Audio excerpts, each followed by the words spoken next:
Welcome back. Today we are in Genesis chapter 23. This is a very sad chapter in Scripture. As you probably saw from the title, this is the chapter where Sarah dies and is buried. And so we'll get into that here in this chapter. Beginning in Genesis 23, verse 1, Sarah lived 127 years. These were the years of the life of Sarah. So Sarah died in Kirjath Arba, that is, Hebron, in the land of Canaan, and Abram came to mourn for Sarah and to weep for her. Now think about all this couple has experienced together up to this point. They have shared a lifetime of memories together. They left their home together. They faced some very difficult, trying moments in Egypt and Canaan because of their dishonesty. They had observed one of the most destructive events in history around Sodom. They had finally experienced the joy of having a child together. So you really think about the things that Abraham and Sarah had been through that certainly was a roller coaster at times. And now, after this lifetime they've shared together, Sarah has died. The mourning of this time and of their culture would have happened in the presence of Sarah's body. Probably it would have happened in her tent. It was a place that was set aside for mourning. Thus it says Abraham came to mourn.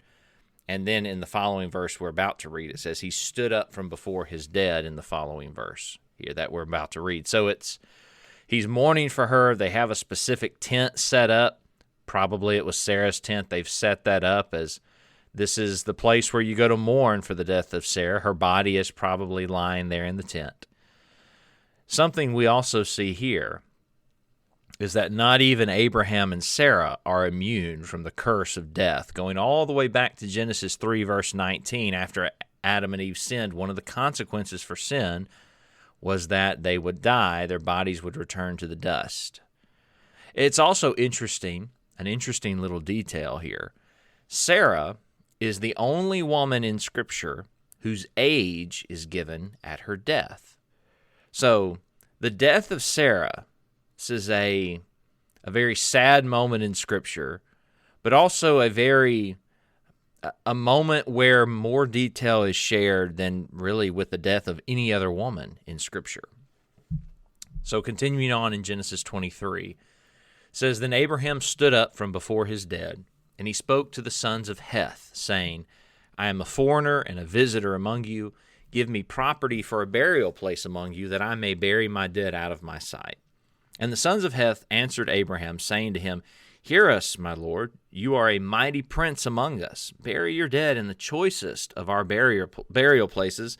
None of us will withhold from you his burial place, that you may bury your dead. So remember, Abraham is just a foreigner who Abimelech has allowed to live in his land. We read that a couple chapters ago. Abraham doesn't actually possess or own any of the land. Now that Sarah has died, now he needs a plot of land to bury Sarah.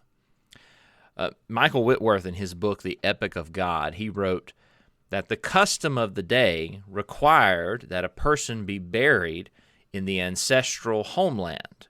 Genesis 49 and 50, when we get there, we're going to see this. But by burying Sarah in Canaan, and not the land that God had called them to leave, by burying Sarah in Canaan, Abraham was boldly declaring this new land to be his home, just as God had promised.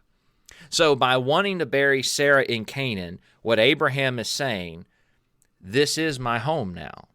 I am trusting in God's promise. This is my home. This is our family's home. So Abraham, he asks for a plot of land, and the sons of Heth tell him that he can just choose any lot he wants. Now, the offer seems very gracious, but there's something that we need to know about this.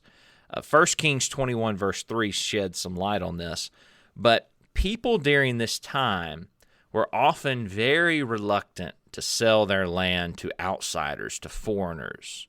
And what they're doing here, Michael Whitworth points this out, is that the offer of the land as a free gift may have been to prevent Abraham from acquiring ownership of the land. So they are offering, I guess, hey, don't worry about, buying a plot of land. Just, hey, wherever you want to bury her, whoever's, tomb you want to use, you are a mighty prince. We're going to let you do that. They don't actually want to sell him the land. It's just, hey, you can use it. So, but Abraham, as we keep reading, he insists.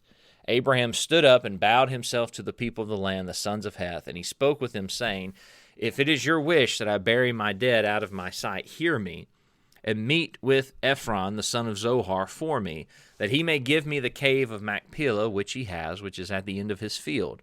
Let him give it to me at the full price as property for a burial place among you. So Abraham already has a spot in mind, the cave of Machpelah at the end of a man named Ephron's field. Now Abraham, he doesn't want it to be given to him.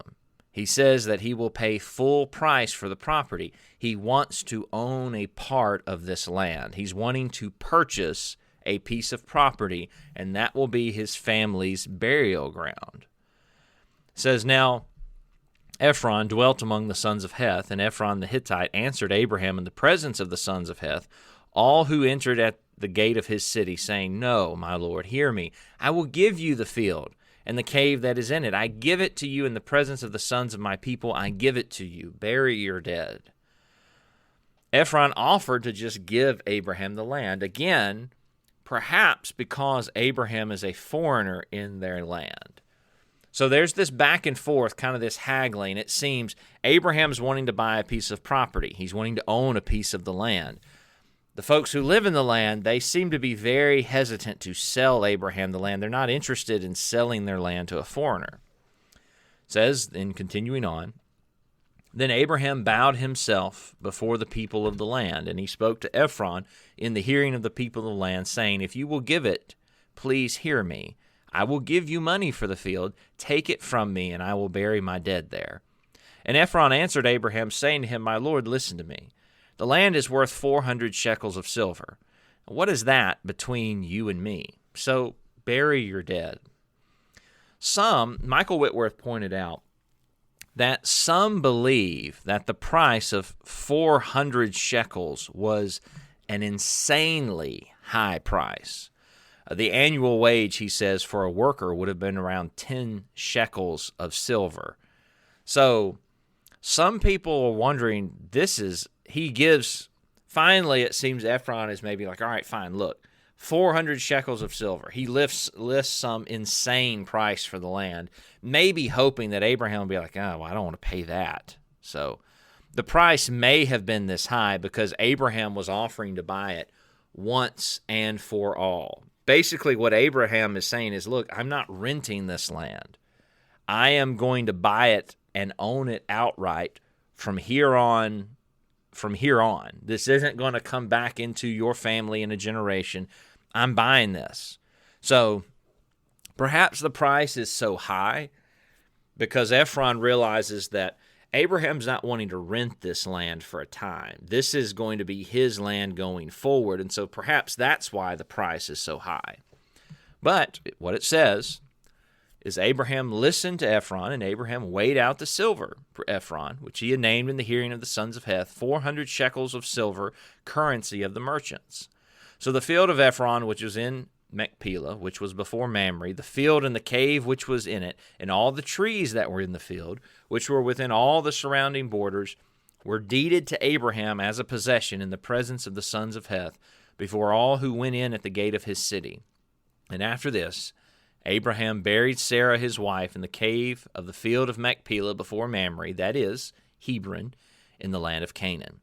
So the field and the cave that is in it were deeded to Abraham by the sons of Heth as property for a burial place. So this is a short chapter, but don't overlook what has happened here.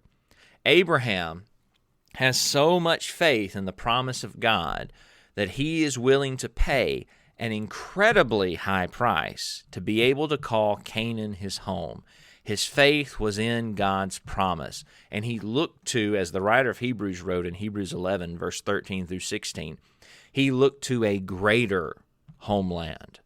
So a sad chapter, but this is also a chapter with a very strong testament to the great faith of Abraham and his trust in God's promises.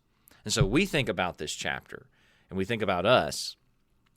Being a Christian is a statement of faith in God's promise to extend life through his Son, John 5, verse 24 through verse 29.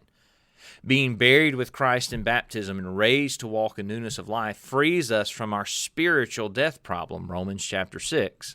And those who have submitted to God's solution for our spiritual death problem can then look forward with hope to the solution of our physical death problem when Jesus returns, as Paul talks about in 1 Corinthians chapter 15. So Genesis 23 is a chapter that emphasizes the great faith of Abraham and his trust in God's promises. And we as Christians can learn from that and learn from his example of trusting in the promises of God, even during difficult and challenging moments of our life. I appreciate you studying this chapter along with me. Like I said, it was a short one. It's a sad one in many ways, but even in this sad moment, we learn from the example of Abraham's faith in God. I look forward to next time in Genesis chapter 24, after Sarah dies, Abraham's wife and Isaac's mother. Genesis chapter 24, Abraham's thoughts are going to turn to his son and getting a wife for his son. But until we study that chapter, until next time, I hope you have a good rest of your day.